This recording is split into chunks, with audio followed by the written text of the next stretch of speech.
നമസ്കാരം. വാർത്തകളെല്ലാം എത്രയും പെട്ടെന്ന് അറിയാൻ നമ്മുടെ വീഡിയോ ഇപ്പോൾ തന്നെ ലൈക്ക് ചെയ്ത് ചാനൽ ഒന്ന് സബ്സ്ക്രൈബ് ചെയ്യുക. മലയാളം മിനി സ്ക്രീൻ പ്രേക്ഷകരെല്ലാവരും സ്നേഹിക്കുന്ന ഒരു നടൻ തന്നെയാണ് ജയറാം. ജയറാമിനെ പോലെ തന്നെ ഇപ്പോൾ ആരാധകർ ഒരുപാടുള്ള താരം തന്നെയാണ്, താരപുത്രൻ തന്നെയാണ് ജയറാമിൻ്റെ മകൻ കാളിദാസ് ജയറാമും. മലയാളികൾ എല്ലാവരും തന്നെ കാളിദാസിനെ ഇപ്പോൾ ഒരുപാട് സ്നേഹിക്കുന്നുണ്ട്. കാളിദാസ് ജയറാമിനെ പോലെ അല്ല എന്നെല്ലാം തന്നെ ആദ്യം ഒരുപാട് വിമർശനം വന്നു. എന്നിരുന്നാൽ കൂടി അതിനെല്ലാം മാറ്റിത്തിരുത്തി തന്നെയാണ് കാളിദാസിൻ്റെ ഇപ്പോഴത്തെ സിനിമയിലെ അഭിനയം. ഇപ്പോഴാ കാളിദാസിൻ്റെ ഒരു രോഗം കണ്ടുപിടിച്ചെന്നതിനെ കുറിച്ചുള്ള ഒരു വാർത്ത തന്നെയാണ് പുറത്തു വരുന്നത്. കാളിദാസിൻ്റെ രോഗം എന്താണെന്ന തരത്തിലുള്ള ചോദ്യങ്ങളുമായി ആരാധകർ രംഗത്ത് വരികയാണ്. പുതിയതായി വന്ന ഒരു ഇന്റർവ്യൂവിലാണ് താരം ഇതിനെക്കുറിച്ച് തുറന്നു പറഞ്ഞത്.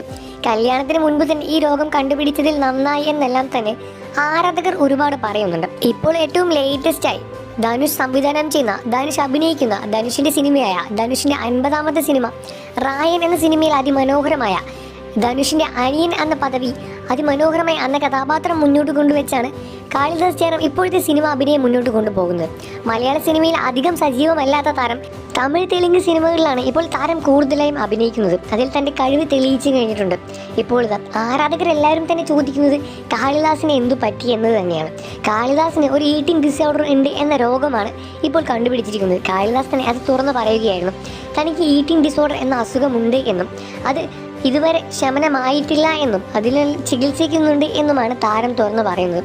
ഈ ഈറ്റിംഗ് ഡിസോർഡർ എന്നതിനെക്കുറിച്ച് കൂടുതലായി അന്വേഷിക്കുന്ന സമയത്ത് കാണാൻ സാധിച്ചൊരു കാര്യം തന്നെയാണ്, നമുക്ക് ടെൻഷൻ വരുന്ന സമയത്ത് അതല്ലെങ്കിൽ അതുപോലുള്ള കാര്യങ്ങൾ എന്തെങ്കിലും തോന്നുന്ന സമയത്ത് ഭക്ഷണം കഴിച്ചാൽ മാത്രമേ അത് ശരിയാകുള്ളൂ എന്നൊരവസ്ഥയാണ് ഈറ്റിംഗ് ഡിസോർഡർ.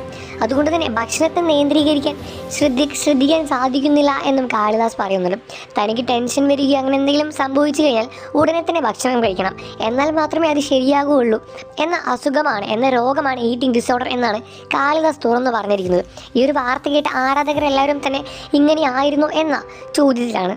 എന്നിരുന്നാൽ കൂടി ഞങ്ങളുടെ പ്രിയപ്പെട്ട ജയറാമേട്ടൻ്റെ മകൻ കാളിദാസിനെ എത്രയും പെട്ടെന്ന് തന്നെ ഇതെല്ലാം ശരിയായി മാറും എന്ന പ്രാർത്ഥനയുമായി ആരാധകർ രംഗത്ത് വരികയാണ്. റായൻ എന്ന സിനിമ ഇപ്പം അതിമനോഹരമായി തന്നെ മുന്നോട്ട് പോവുകയാണ്. റായനിലെ കഥാപാത്രവും കാളിദാസ് ജയറാം അതിമനോഹരമായി തന്നെ അഭിനയിച്ചിട്ടുണ്ട്. മലയാളത്തിൽ എല്ലാവരും തന്നെ കാളിദാസിൻ്റെ അസുഖം എത്രയും പെട്ടെന്ന് തന്നെ ശമനമാവട്ടെ എന്ന പ്രാർത്ഥനയുമായി രംഗത്ത് വരികയാണ്.